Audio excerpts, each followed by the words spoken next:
వారందరికీ జగన్మోహన్ రెడ్డి గారి ఆలోచన విధానం, జగన్మోహన్ రెడ్డి గారి ఎన్నికల్లో చెప్పినటువంటి మాట, నవరత్నాల్లో మీ అందరికీ ఒకేసారి నేను 25 లక్షల ఇల్లు కట్టిస్తాను అని ఏదైతే ఎన్నికల ముందు చెప్పడం జరిగిందో ఆ కార్యక్రమాన్ని 18 నెలలు పట్టింది ఇది కార్యరూపం దాల్చాడు. ఎందుకంటే ఈరోజు రాష్ట్రంలో ఉన్నటువంటి ప్రతిపక్షాలు కోర్టుకు వెళ్ళటము, కారణం పెట్టడము, ఇబ్బందులకు గురి చేయటము, ఏ మంచి కార్యక్రమం జగన్మోహన్ రెడ్డి గారు తీసుకున్నా దాంట్లో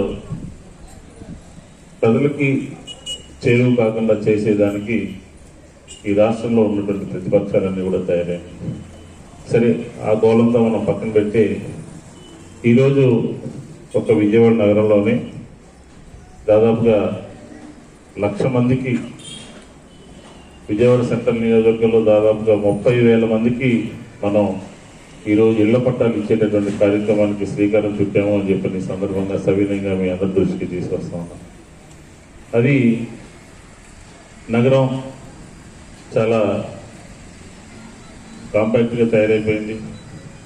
ఇల్లు లేనటువంటి వాళ్ళు ఈ నగరానికి వచ్చి ఇతర నగరాల నుంచి ఇక్కడ జీవనోపాధి కోసం వచ్చేటటువంటి వారు ఉన్నారు, ఇళ్ళ అద్దెలు కట్టుకోలేనటువంటి వారు ఉన్నారు, సామాన్యులు, పేదలు, చిన్న చిన్న వృత్తి వ్యాపారం చేసుకునేటటువంటి వారు ఉన్నారు. వారందరికీ ఇల్లు ఇవ్వాలి అని అంటే కొంచెం మనం ఒక అడుగు ముందుకు వేయాల్సినటువంటి అవసరం.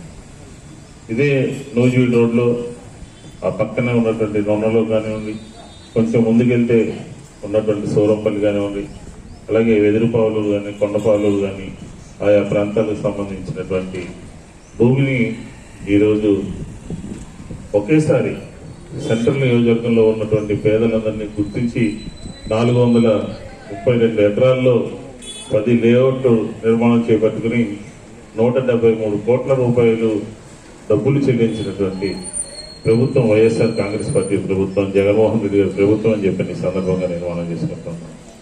ఇదే కాదు, ఇంకా ఎవరికైనా సరే మాకు ఇళ్ల స్థలం రాలేదు అంటే గ్రామ సచివాలయాలకు వెళ్ళండి.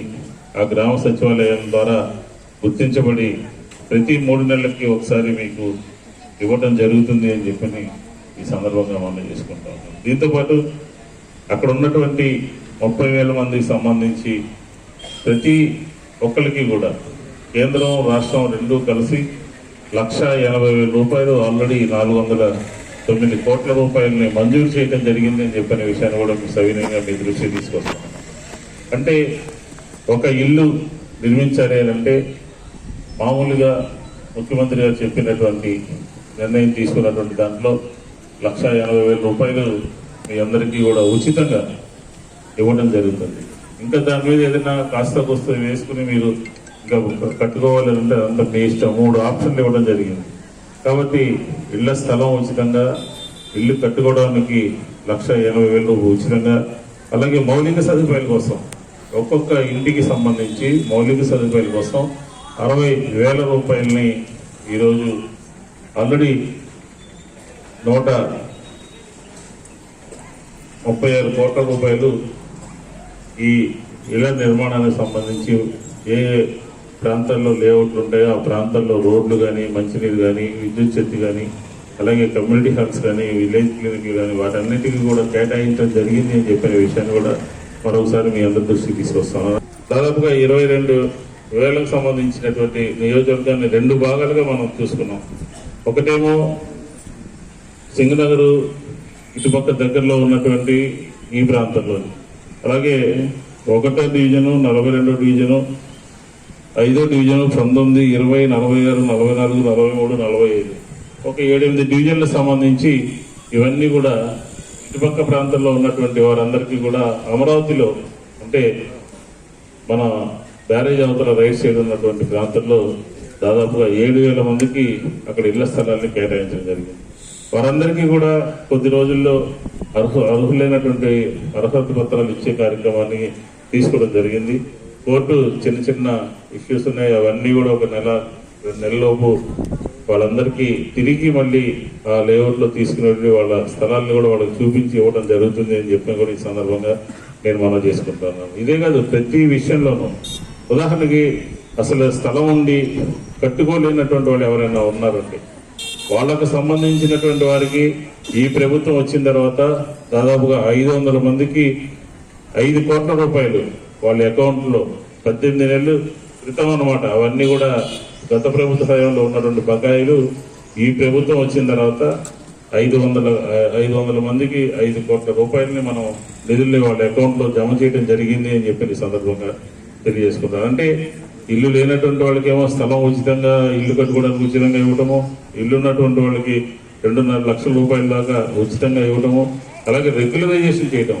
ఈరోజు విజయవాడలో 6,000 సంబంధించినటువంటి అన్నీ ఉన్నాయి. ఒక సెంట్రల్ నియోజకవర్గంలోనే 4,000 మందికి ఇల్లు రెగ్యులరైజ్ చేస్తున్నాం. ఎందుకంటే వాళ్ళు ఉన్నటువంటిది ఈ డివిజన్లో కూడా కొన్ని ఉన్నట్టున్నాయి. కాబట్టి ప్రతి డివిజన్లోనూ అన్ని రకాలైనటువంటి ఇల్లు రెగ్యులరైజ్ చేయటం కానివ్వండి, అలాగే సిఆర్టీఏలో 7,000 మందికి ఇవ్వడం కానివ్వండి, 22,000 మందికి ఉన్న సూరంపల్లి ఆ ప్రాంతంలో ఇవ్వడం కానివ్వండి, అట్లాగే 500 మందికి నిధులు మంజూరు చేయడం కానివ్వండి, ఎంక్రోచ్మెంట్స్ రెగ్యులరైజ్ చేయడం కానివ్వండి, ఇట్లాగా వాళ్ళందరికీ కూడా ఒక భరోసాని ఇచ్చేటటువంటి కార్యక్రమం తీసుకోవడం జరుగుతుంది అని చెప్పి ఈ సందర్భంగా నేను మనం చేసుకుంటాను. ఇతర స్కీముల గురించి కూడా ఇప్పటిదాకా చెప్పారు మనకు సంబంధించి అధికారులందరూ కూడా. ఈరోజు వైఎస్ఆర్ ఆసరా, ఈ ఆసరా సంబంధించి ఏ రోజైతే 4 సంవత్సరాలుగా మనం నిధులు ఇవ్వాల్సినటువంటి అవసరం ఉంటుందో అవన్నీ కూడా మొన్న దాదాపుగా 3,000 గ్రూపుల పైన వారందరికీ కూడా నిధులు జమ అవడం జరిగింది. వీళ్ళు ఎవరైనా ఉన్నారమ్మా ఆసరాలో నిధులు జమ అయినటువంటి వారు? అలాగే చేయూత కార్యక్రమం కూడా మీకు తెలుసు. 4 సంవత్సరాలు 70,000 రూపాయల వరకు 3 మల్టీనేషనల్ కంపెనీస్తో అవన్నీ కూడా తీసుకుని మిమ్మల్ని అందరినీ కిరాణా షాపులు కానివ్వండి, లేదంటే పాడి పరిశ్రమకు సంబంధించిన పాడి గేదెలు కానివ్వండి, ఆవులు కానివ్వండి, ఇట్లాగా మహిళలు, నగరపాలక సంస్థ కానివ్వండి, అలాగే రెవెన్యూ సిబ్బంది కానివ్వండి, అలాగే హౌసింగ్ కానివ్వండి, పిఓ యూసీడీ విభాగము మొత్తం అందరూ కూడా అహర్నిశలు ఈ పట్టాల విషయంలో ఒక ప్రత్యేకమైనటువంటి శ్రద్ధ తీసుకుని దాన్ని తూచా తప్పకుండా ప్రభుత్వ ఆదేశాలని, ముఖ్యమంత్రి గారి ఐడియాలజీని క్షేత్రస్థాయిలో ప్రజలందరికీ అందుబాటులో ఉండి చేస్తున్నారు. కాబట్టి వారందరికీ కూడా ఒకసారి ధన్యవాదాలు తెలియజేసుకుంటూ నాకు ఈ అవకాశం ఇచ్చినట్టు మీ అందరికీ నమస్కారాలు తెలియజేసుకుంటూ సెలవు తీసుకుంటాను.